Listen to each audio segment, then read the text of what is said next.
নমস্কার, আমি মিলন স্যার। পাল একাডেমি সেন্টারে তোমাদের সকলকে জানাই স্বাগত। আমি আজকে আবার চলে এসেছি তোমাদের কাছে।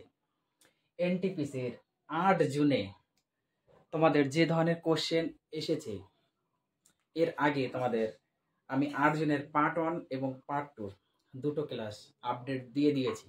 যারা এখনো পর্যন্ত দেখোনি তারা একটু দেখে নিবে যে 8 তারিখে তোমাদের ফার্স্ট শিফট, সেকেন্ড শিফট এবং থার্ড শিফট, এই তিনটে শিফটে কোন ধরনের কোশ্চেন এসেছিল।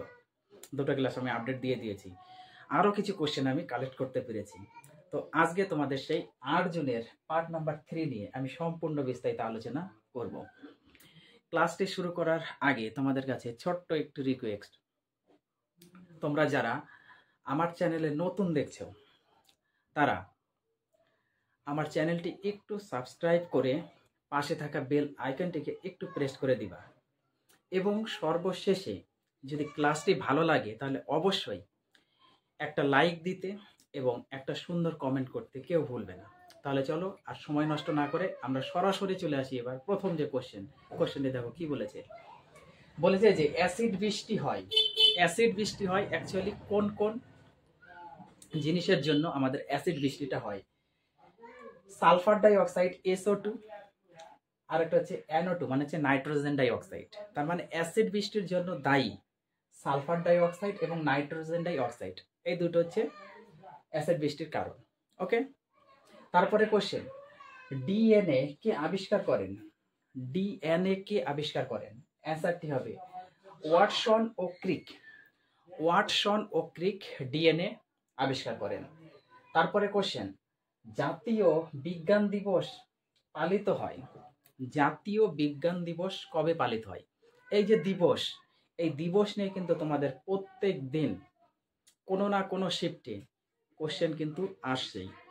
তোমরা দিবস নিয়ে একটু দয়া করে বিষয়গুলি পড়ে যাবে, কারণ তোমরা কোনো না কোনো শিফটে কিন্তু পাবেই, এটা 100% গ্যারান্টি। আর প্রত্যেক দিনে দিচ্ছে দিবস সম্বন্ধে। তোমরা জাতীয় বিজ্ঞান দিবস পালিত হচ্ছে 28 ফেব্রুয়ারি। 28 ফেব্রুয়ারি জাতীয় বিজ্ঞান দিবস পালিত হয়। তারপরে ভারতের প্রথম উপগ্রহ কোনটি? এটা সকলেই জানো, আশা করি তোমরা এই কোশ্চেনের অ্যান্সারটি। ভারতের প্রথম, এই যে কোশ্চেনটি, ভারতের প্রথম উপগ্রহ সেটা হচ্ছে আর্যভট্ট। আর্যভট্ট হচ্ছে ভারতের প্রথম উপগ্রহ। তারপরে কোশ্চেন, শরীরে লোহিত রক্তকণিকার কাজ কি? আমাদের শরীরে যে লোহিত রক্তকণিকা রয়েছে সেই লোহিত রক্তকণিকার কাজ কি? অক্সিজেন পরিবহন করা। অক্সিজেন পরিবহন করা হচ্ছে লোহিত রক্তকণিকার মেন কাজ। তারপরে কোশ্চেন, জয় জওয়ান জয় কিষান স্লোগানটি কে দিয়েছিলেন? জয় জওয়ান জয় কিষান, এই স্লোগানটি কে দিয়েছিলেন? দেখো হিস্ট্রি থেকে কিন্তু করেছে কোশ্চেন, তোমরা হিস্টোরি কিন্তু দেখে যাবে। হিস্টোরি, জিওগ্রাফি, সায়েন্স প্রত্যেকটি বিষয় থেকে কিন্তু কোশ্চেন আসছে, তোমরা একটু রিভাইজ দিয়ে যাবা দয়া করে। জয় জওয়ান জয় কিষান স্লোগানটি কে দিয়েছিলেন? লাল বাহাদুর শাস্ত্রী। লাল বাহাদুর শাস্ত্রী জয় জওয়ান জয় কিষান এই স্লোগানটি দিয়েছিলেন। ইন্টারনেট কে আবিষ্কার করেন? এই আবিষ্কার থেকে কিন্তু তোমাদের কোশ্চেন দিচ্ছে কন্টিনিউ, প্রত্যেকটি দিনই কিন্তু প্রত্যেকটি শিফটে আসছে, কোনো না কোনো একটা আবিষ্কার নিয়ে কোশ্চেন করা হচ্ছে। এই আবিষ্কার সম্বন্ধে একটু পড়ে যাবে। ইন্টারনেট কে আবিষ্কার করেন? ইন্টারনেট আবিষ্কার করেন ভিন্ড শার্প ও ববকন। ভিন্ড শার্প ও ববকন এরা হচ্ছে ইন্টারনেট আবিষ্কার করেন। তারপরে কোশ্চেন, অশোকের ধর্মপ্রচারক যাকে শ্রীলঙ্কায় পাঠানো হয়েছিল তিনি হলেন? অশোকের ধর্মপ্রচারক যাকে শ্রীলঙ্কায় পাঠানো হয়েছিল তিনি হলেন মহেন্দ্র। এই মহেন্দ্রকে কি করা হয়েছিল? শ্রীলঙ্কায় পাঠানো হয়েছিল, যিনি হচ্ছে অশোকের ধর্মপ্রচারক। তারপরে কোশ্চেন, রাজতরঙ্গিনী বইটি কে লিখেছেন? এমন কোনো এক্সাম নেই যে হিস্ট্রি থেকে এই কোশ্চেনটি আসে না। একটু খেয়াল করবা যে রাজতরঙ্গিনী বইটি কে লিখেছিলেন? কলহন লিখেছিলেন রাজতরঙ্গিনী বইটি। এই কোশ্চেনটি বিভিন্ন ধরনের এক্সামে কিন্তু আসে, কম্পিটিটিভের বিভিন্ন এক্সামে এসে থাকে। এই হিস্ট্রির এই কোশ্চেনটা একদম কমন একটা কোশ্চেন। বীণা কোন বিখ্যাত সঙ্গীতজ্ঞের বাদ্যযন্ত্র ছিল? বীণা কোন বিখ্যাত সঙ্গীতজ্ঞের বাদ্যযন্ত্র ছিল? অ্যান্সার হচ্ছে MS সুব্বুলক্ষ্মী। MS সুব্বুলক্ষ্মী, সেটা হচ্ছে বীণা সঙ্গীতজ্ঞের বাদ্যযন্ত্র ছিলেন।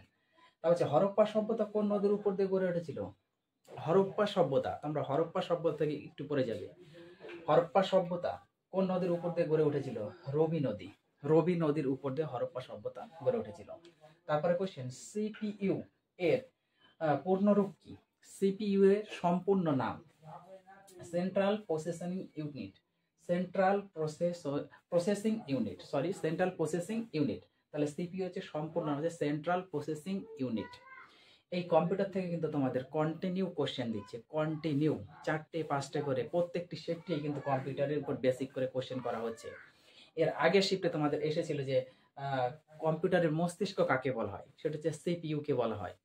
আজকে আবার কোশ্চেন করা যে এই সিপিইউ এর সম্পূর্ণ নাম কি? Central processing unit. ক্লিয়ার? তারপরে কোশ্চেন, কোন দেশ জি 2020 থেকে 2023 এ সভাপতিত্ব করেছিল? কোন দেশ জি 2023 এর সভাপতিত্ব করেছিলেন? সেটা হচ্ছে ভারত। ভারত জি 2023 এ সভাপতিত্ব করেছিলেন। তারপরে কোশ্চেন, ভারতের পঞ্চবার্ষিকী পরিকল্পনা কোন সালে চালু করা হয়েছিল? ভারতের যে পঞ্চবার্ষিকী পরিকল্পনা কোন সালে চালু করা হয়? 1951 সালে। 1951 সালে পঞ্চবার্ষিকী পরিকল্পনা চালু করা হয়েছিল। এই পঞ্চবার্ষিকী পরিকল্পনা থেকে একটু তোমরা দেখে যাবে, কারণ এখান থেকে কোশ্চেন আসছে। 2024 সালে খো খো খেলা কোন দেশে আয়োজিত হয়েছিল? 2024 সালে খো খো খেলা, এই খো খো খেলা কোন দেশে আয়োজিত হয়েছিল? সেটা হচ্ছে ভারত। ভারতে এই খো খো খেলা আয়োজিত হয়েছিল।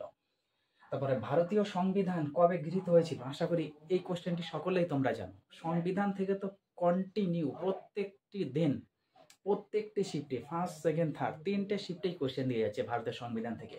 সংবিধান একটু ভালো করে তোমরা পড়ে যাবে। ভারতীয় সংবিধান কবে গৃহীত করা হয়েছিল? 26 নভেম্বর 1949 সালে।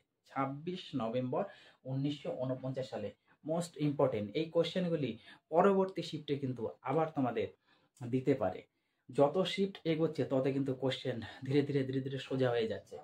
এগুলো একটু রিভাইজ করে যাবে, আশা করি তোমরা এগুলো পাবে কোশ্চেন। তারপর হচ্ছে বৈদ্যুতিক বাল্ব কে আবিষ্কার করেন? বৈদ্যুতিক বাল্ব কে আবিষ্কার করেন? বৈদ্যুতিক বাল্ব আবিষ্কার করেন Thomas Alva Edison. Thomas Alva Edison. অনেক সময় তোমাদের শুধু এডিসন অপশনে থাকে, কিন্তু পুরো নামটা মনে রাখতে হবে। থমাস আলডা এডিসন বৈদ্যুতিক বাল্ব আবিষ্কার করেন। তাহলে এই ছিল তোমাদের 8 জুনে যতগুলি কোশ্চেন এসেছিল প্রত্যেকটি শিফটে। আমি কিন্তু পার্ট 1, পার্ট 2 এবং পার্ট 3 নিয়ে সম্পূর্ণ আলোচনা করলাম। তোমরা এই কোশ্চেনগুলো একটু দয়া করে দেখে যাবা। আশা করি এখান থেকে তোমরা আরো এখান থেকে কোশ্চেন পাবে, কারণ কোশ্চেন রিপিট হচ্ছে। যত এগোচ্ছে কোশ্চেন কিন্তু রিপিট হবে ধীরে ধীরে। তো কেউ মিস করবে না। যতগুলি কোশ্চেন তোমরা পেয়ে গেছো আমার চ্যানেলে, কেউ মিস করবে না। প্রত্যেকটি কোশ্চেন একটু রিভাইজ দিয়ে যাবে, কন্টিনিউ রিভাইজ করতে থাকো। যাদের এখনো এক্সাম হয়নি তারা একটু রিভাইজ করতে থাকো, আশা করি পাবে। তাহলে এই ছিল তোমাদের আজকের ক্লাস। আবার দেখা হচ্ছে তোমাদের সাথে পরবর্তী পার্ট নিয়ে। তাহলে আজকের মতো আমি এখানে শেষ করছি।